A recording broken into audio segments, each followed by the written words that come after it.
मेरे प्यारे विद्यार्थियों, आप लोग को अपना चैनल में स्वागत है। जैसा कि आप लोग देख पा रहे हैं कि जिसका बेसब्री से इंतजार था वो मॉडल पेपर आज आप लोग को अपलोड हो गया है। तो चलिए एक एक करके देखते हैं। यहाँ पर देखिए, जैसा कि आप लोग देख पा रहे होंगे, सत्र जो है 2025 और 26 है। सब्जेक्ट आप लोग को मैथ है, जिसको हिंदी में गणित कहते हैं। पूर्णांक आप लोग को 80 रहेगा, अर्थात 80 नंबर का रहेगा। समय 3 घंटा, ये तो आप लोग जानते हैं। कक्षा 10 है। जैसा कि इसमें आप लोग को पहला तो लिखा है, परीक्षार्थी यथासंभव अपने शब्दों में ही उत्तर दे। ये तो आप लोग पहले से जानते होंगे। दूसरा कह रहा है कि इस प्रश्न पत्र में 4 खंड है, ए बी सी और डी। कुल प्रश्नों की संख्या 52 रहेगा, जिसमें बी में दिया गया है खंड ए में कुल 30 प्रश्न रहेंगे, जो कि बहुविकल्पी रहेंगे, अर्थात 4 विकल्प दिया रहेगा, उसी में से एक आप लोग को टिक लगाना, प्रत्येक 1 नंबर के रहेगा, अर्थात 1 गुने 30 अर्थात हो जाएगा 30 नंबर के ए रहेगा। तो चलिए आज हम ए वीडियो में ऑब्जेक्टिव क्वेश्चन आप लोग को टोटल सोल्व कराते हैं। पहला क्वेश्चन, जैसा कि आप लोग देख पा रहे होंगे, पहला जो क्वेश्चन है पीजेड बराबर लिखा गया है जेड स्क्वायर माइनस 64 के शून्यक है। प्यारे विद्यार्थी, यहाँ पर शून्यक कहा है, तो यहाँ पर देखिए जेड स्क्वायर बराबर, देखिए माइनस 64 है, शून्यक कहा इसलिए बराबर 0 लिख देंगे और लिखेंगे जेड स्क्वायर बराबर के चिन्ह देंगे, 64 माइनस में इधर जाकर के प्लस में हो जाएगा, और लिखेंगे इधर चला रहे जगह कम है, जेड बराबर 64 देखिए है इसलिए 64 लिख देंगे। यहाँ पर देखिए जेड जो है वो स्क्वायर में है, तो वर्ग में है, तो बराबर किधर जा करके वर्गमूल में हो जाएगा, और लिखेंगे जेड बराबर 64 के वर्गमूल 8 हो जाएगा, जो कि प्लस और माइनस दोनों होता है। तो इसका मेरा सही जवाब हो जाएगा 8 प्लस और माइनस दोनों, यानी कि विकल्प ए सही हो जाएगा।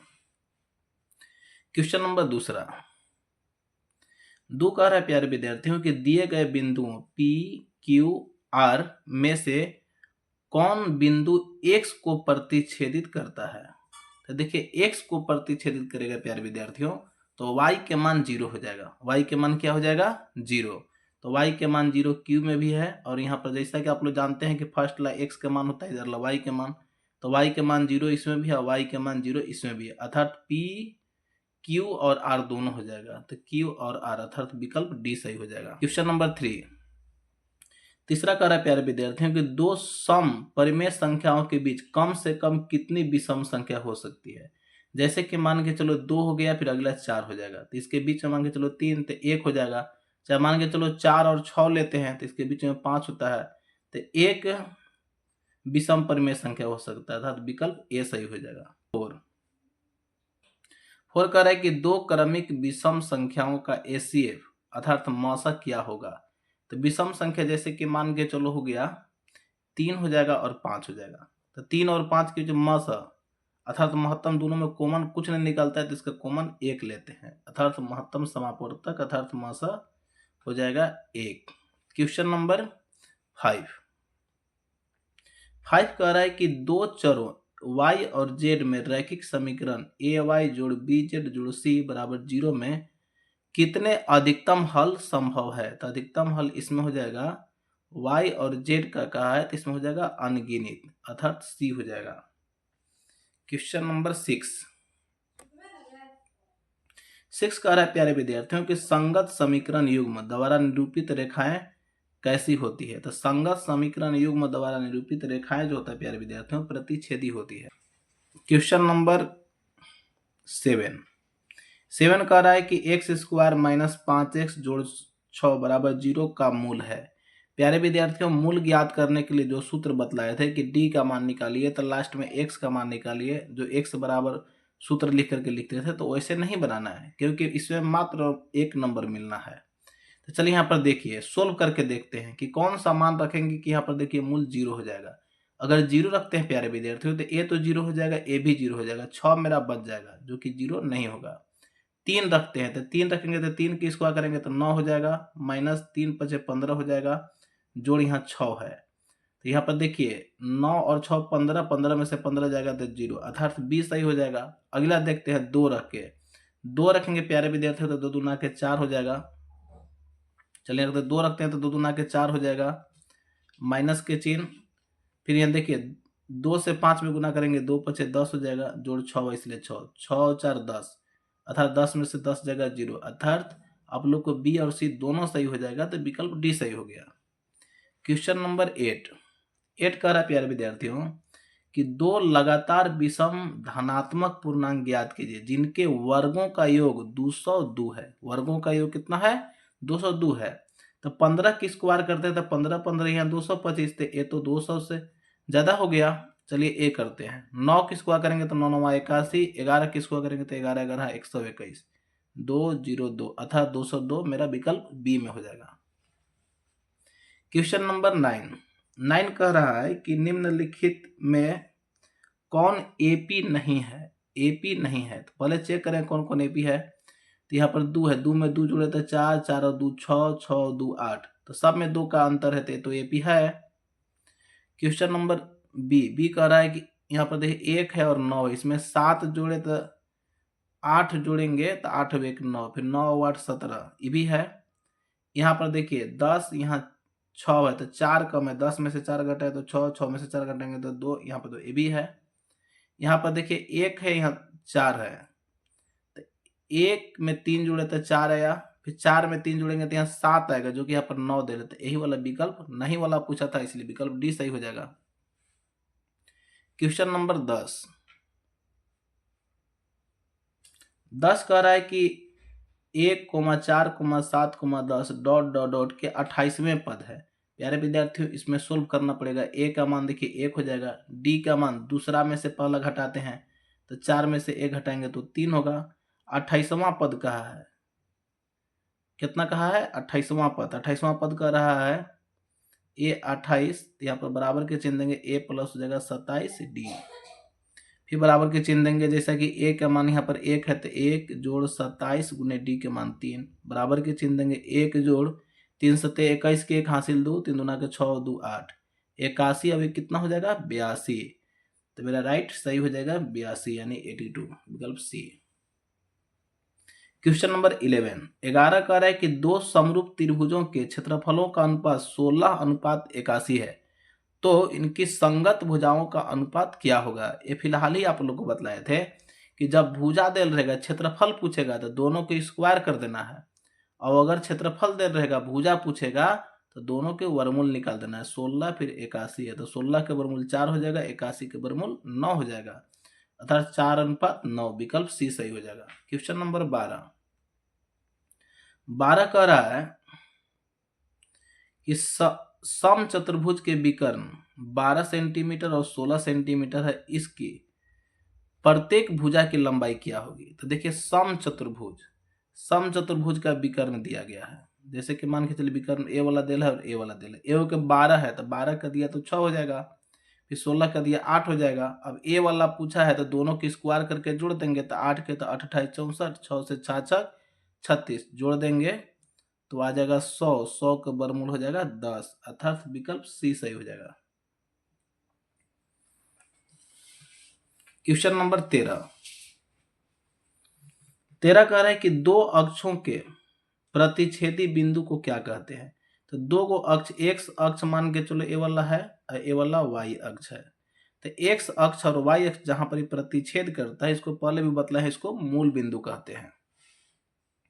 क्वेश्चन नंबर 14 कह रहा है कि वाई अक्ष से 8 इकाई दूर, यानी वाई यही है, चलो इसी मतलब वाई से 8 इकाई दूर, तो इधर एक्स का ही मान होगा 8 इकाई, एक्स अक्ष पर एक बिंदु पी है, एक बिंदु क्या है? पी है, तो पी के निर्देशांक क्या हो जाएगा? तो देखिए वाई से 8 सेंटीमीटर, 8 मतलब इकाई दूर है, तो एक्स का मान तो 8 हो जाएगा, वाई का मान 0 हो जाएगा, तो 8,0 अर्थात विकल्प ए सही हो जाएगा।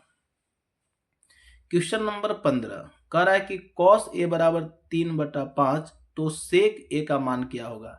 जैसा कि आप लोग को बतला है कि cos के उल्टा ही sec होता है, cos के उल्टा क्या होता है? sec, तो इसका देखिए 3/5, इसका हो जाएगा 5/3, अर्थात करेक्ट ऑप्शन सी हो जाएगा।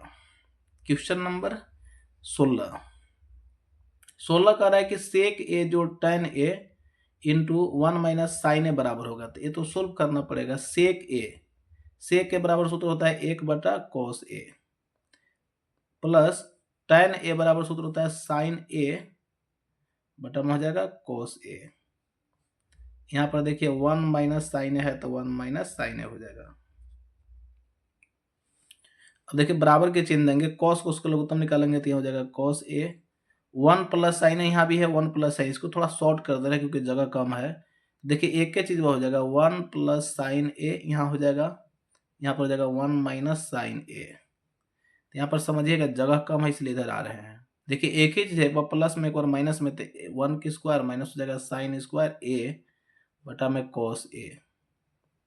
बराबर के चिन्ह देंगे, 1 माइनस साइन स्क्वायर ए बराबर होता है cos स्क्वायर ए, अर्थात cos a इंटू हो जाएगा cos a बटा यहाँ भी हो जाएगा cos a। cos a खत्म, इसका सही जवाब हो जाएगा cos a, यानी विकल्प बी सही हो जाएगा। क्वेश्चन नंबर 17 कह रहा है कि यदि cot a बराबर 1 तो a का मान क्या होगा। तो देखिए cot 45 डिग्री, tan 45 डिग्री या cot 45 डिग्री के मान 1 होता है। क्वेश्चन नंबर 18 कह रहा है कि जब किसी सीधे खड़े खंभे की छाया और उसकी ऊंचाई बराबर हो तो सूर्य का उन्नयन कोण कितना होगा। तो बराबर कब होगा, देखिए ए वाला छाया और इधर ला दोनों बराबर कब होगा, जब देखिए यहाँ पर tan 45 डिग्री का मान 0 होगा, अरे tan 45 डिग्री का मान 1 होगा, tan 45 डिग्री हो जाएगा, विकल्प बी सही हो जाएगा 45 डिग्री। क्वेश्चन नंबर 19 कह रहा है कि चतुर्भुज के चारों कोणों का योग कितने डिग्री का होता है। तो चतुर्भुज के चारों कोणों का योग होता है 360 डिग्री। क्वेश्चन नंबर 20 कह रहा है कि दशमिक संख्या 111 है। तो ये देखिए पूर्ण संख्या भी है, प्राकृतिक संख्या भी है, परिमेय संख्या, इनमें सभी, तो विकल्प डी सही हो जाएगा। क्वेश्चन नंबर 21 कह रहा है कि किसी त्रिभुज ABC में दो भुजा AB 7 सेंटीमीटर और BC 4 सेंटीमीटर, निम्न में से तीसरा भुजा के माप के लिए क्या संभव हो सकता है। तो यहाँ पर देखिए तीसरा भुजा, यहाँ दोनों के जोड़ेंगे तो हो जाएगा 7 4 11, 11 तक मान हो सकता है, तो 11 से ज्यादा नहीं हो सकता है, तो 11 से मतलब कम होगा, तो 11 से कम 6 भी हो सकता है, 8 भी हो सकता है, 12 जो गए प्यारे विद्यार्थियों, तो 11 से तो ज्यादा हो गया, तो ए नहीं हो सकता है, अर्थात होगा ए और B, both A and B दोनों हो जाएगा। क्वेश्चन नंबर 22 कह रहा है कि एक पासे को उछालने पर एक सम संख्या आने की प्रायिकता है। तो पहले समझिए पासा में अक्षर कितना होता है, 1 2 3 4 5 6, इतना अक्षर अंकित होता है। सम संख्या इसमें हो जाएगा 2 4 और 6, 3 हो जाएगा, तो 3 बटा में 6, 3 एकम 3, 3 दूना के 6, अर्थात 1/2, विकल्प बी सही हो जाएगा।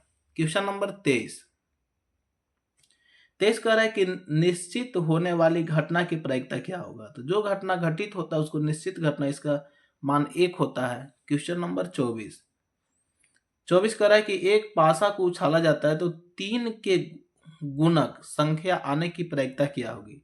तो 3 के गुणक 3 3 गुना के 6, 6 तक ही होता है, तो हो जाएगा 2 को संख्या हुआ 3 और 6, तो हो जाएगा 2 बटा में 6, 2 एकम 2, 2 तिहाई 6, अर्थात 1/3, विकल्प बी सही हो जाएगा। क्वेश्चन नंबर 25 कह रहा है कि x जोड़ 3, 3x और 4x जोड़ 2 समांतर श्रेणी में है, तो x का मान क्या होगा। तो चलिए x 1 रखते देखते हैं x का मान, तो 1 रखेंगे तो यहाँ पर 3 और 1 4 हो जाएगा, यहाँ पर 1 रखेंगे तो 3 एकम 3 हो जाएगा, यहाँ 1 रखेंगे 4 एकम 4 और 2 6 हो जाएगा, तो ये तो श्रेणी बनेगा ही नहीं, क्योंकि यहाँ पर 4 हो गए, 1 घटा 3, तो 1 घटा तो यहाँ 2 होना चाहिए था, जो कि नहीं है, तो 1 गलत हो जाएगा। चलिए 5 रखते हैं, तो 5 रखेंगे तो 5 और 3 जोड़ेंगे तो यहाँ पर हो जाएगा 8, 5 से 3 में गुना करेंगे 15, यहाँ 5 को 20 और 2 22। चलिए ये देखते हैं, यहाँ पर मेरा मिल गया 8 15 और 22, तो देखिए 8 में 7 जोड़ेंगे तो 15, 15 और 7 22, अर्थात विकल्प बी सही हो जाएगा। क्वेश्चन नंबर 26 कह रहा है कि 5, 6, 8, 9, x तथा 13 का माध्य 10 हो तो x का मान होगा। तो देखिए यहाँ पर जैसा कि माध्य जब भी निकालने के लिए कहेगा प्यारे विद्यार्थियों, तो सबको जोड़ करके जितना संख्या रहेगा उतना से भाग दे देना है। तो चलिए यहाँ पर जोड़ते हैं, तो देखिए 6 और 5 जगह 11, 11 और 8 19, 11 और 8 19, 19 और 9 19 और 9 जोड़ेंगे तो 28, 28 और 13 जोड़ेंगे, 28 और 13 जोड़ेंगे तो यहाँ हो जाएगा 41। सब जोड़ने के बाद आया 41 जोड़ फिर एगो यहाँ x बच गया था, x बटा में टोटल संख्या था 1 2 3 4 5 6, तो 6 हो जाएगा बराबर। देखिए माध्य 10 है तो 10 लिखेंगे। अब चलिए यहाँ पर देखिए और लिखेंगे 41 जोड़ x बराबर, ये देखिए भागा में इधर जाकर के गुना में हो जाएगा तो 10 छक्का 60 और x बराबर 60 इसलिए 60, 41 प्लस में इधर जाकर के माइनस में अर्थात घटा देंगे तो 19 आ जाएगा, यानी विकल्प बी सही हो जाएगा। क्वेश्चन नंबर 27 कह रहा है कि 2,4 ये सब दिया गया, इसका बहुलक कहा है। तो देखिए बहुलक एकदम आसान होता है। बहुलक जब भी कहेगा तो इसमें देखिएगा कौन संख्या सबसे ज्यादा बार ले, तो इसमें देख रहे हैं कि सबसे ज्यादा बार 2 आया है, तो इसका विकल्प ए सही हो जाएगा। जो संख्या सबसे ज्यादा बार ले रहता है वही बहुलक कहलाता है। क्वेश्चन नंबर अगला देखते हैं। क्वेश्चन नंबर 28 कह रहा है कि सब माध्यिका क्या होगा। तो माध्यिका देखिए जब भी निकालने के लिए आएगा, तो माध्यिका निकालने के लिए आएगा तो इसमें देखिए सबसे पहले तो सबको व्यवस्थित क्रम में सजाएंगे बढ़ते क्रम में। सबसे इसमें छोटी संख्या कौन है, छोटी संख्या 7 है, तो लिख देंगे 7, फिर हो जाएगा उसके बाद 8, 7 हो गया, फिर 8 हो गया, उससे बड़ी संख्या फिर क्या हो जाएगा 9, उससे बड़ी संख्या फिर क्या है 10 है, फिर उसके बाद 11 है, उसके बाद 12, 12 के बाद है 13, 13 के बाद है 14, 14 के बाद है 15, 1 2 3 4 5 6 7 8 9, 1 2 3 4 5 6 7 8 9। देखिए सजाने के बाद माध्यिका जब भी कहेगा तो पहले तो बढ़ते क्रम में सबको सजाएंगे, सजाने के बाद देखेंगे बीच में कौन संख्या है। तो बीच में यहाँ पर देखिए मेरा 11 है, बीच में क्या है 11, तो 11 यानी कि बी सही हो जाएगा। क्वेश्चन नंबर 29 कह रहा है कि यदि दो वृत्तों के केंद्रों के मध्य दूरी उनकी त्रिज्याओं के योग से अधिक हो तो उनकी उभयनिष्ठ स्पर्श रेखाओं की संख्या कितनी होगी। तो इसका क्वेश्चन नंबर 29, तो 29 के देखिए इसका 1 2, इसका 2 सही हो जाएगा। क्वेश्चन नंबर 30 कह रहा है कि दो गोलों के आयतन का अनुपात 64:27 है, तो इनके पृष्ठ क्षेत्रफल का अनुपात क्या होगा। तो सबसे पहले देखिए भुजा जानेंगे, आयतन का है तो इसका होता है ए क्यू, तो इसका देखिए घन निकालेंगे तो हो जाएगा 4 चौको 16, 16 चौको 64, इसका हो जाएगा 4, इसका 3 तरीके 9 9 27 3 हो जाएगा। अब उनके क्षेत्रफलों का अनुपात का है तो क्षेत्रफल में पावर 2 कर देंगे तो 4 चौको 16 और 3 तरीके 9, अर्थात 16:9, विकल्प सी सही हो जाएगा।